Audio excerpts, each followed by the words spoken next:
Bon dia a tots i totes. Avui, com totes les vesprades, anem a entrevistar a una persona rellevant.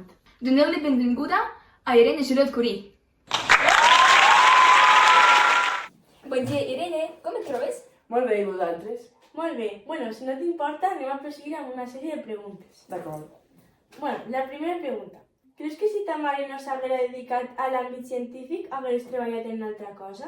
Jo crec que sí, perquè tinc un parell de hobbies, però també m'agrada l'escriptura i la poesia i l'esport també m'agrada molt. Quin creus que ha sigut el teu major assoliment al moment?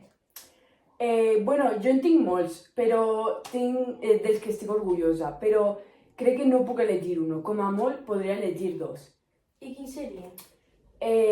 Pues el meu descobriment de la radioactivitat artificial i quan em van donar el Premi Nobel de Química. Va, la següent pregunta. Durant la Primera Guerra Mundial, sent apenas una jove, vas treballar com a infermera radiòloga ajudant a instal·lar unitats de rajos X.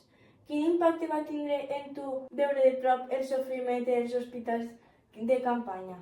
Doncs em vaig sentir molt impotent perquè volia salvar a moltes vides, però en veritat no podia salvar a tantes. Aleshores em sentia com que no podia fer molta cosa.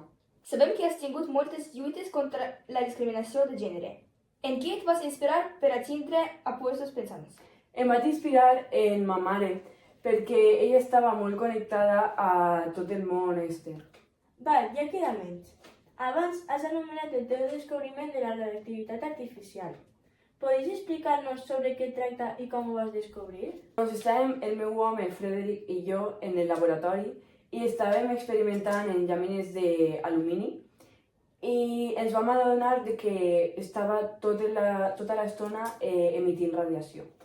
I com vos vau conèixer tu i Frederic?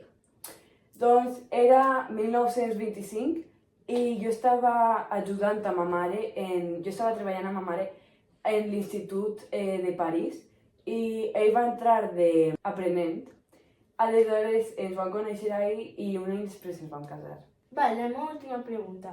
Hem parlat molt de tu i del que vas fer, però els teus fills van seguir les arrels? Sí, els dos han estudiat el món de les ciències. Per exemple, la meva filla Hélène és física nuclear i el meu fill Pierre va estudiar bioquímica. I la última pregunta meva. Creus que el teu ofici t'ha afectat la salut? Jo crec que sí, perquè, per exemple, si compares a la meva tia i a ma mare, la meva tia va morir amb una edat molt avançada i ma mare va morir als 66 anys per culpa del seu treball amb el radi. Val, doncs moltes gràcies per contestar totes les preguntes. I ja hem acabat. Gràcies a vosaltres. Són molt bons. A mi o a Olena? A mi. No, tu ja has hecho la primera. O sea, La primera, luego tú, luego yo. No, yo. Ah, sí, pues luego a mí. Igualmente. Quiero decir. Ahlelele, ahlelas. Adeu! ¡Adeu!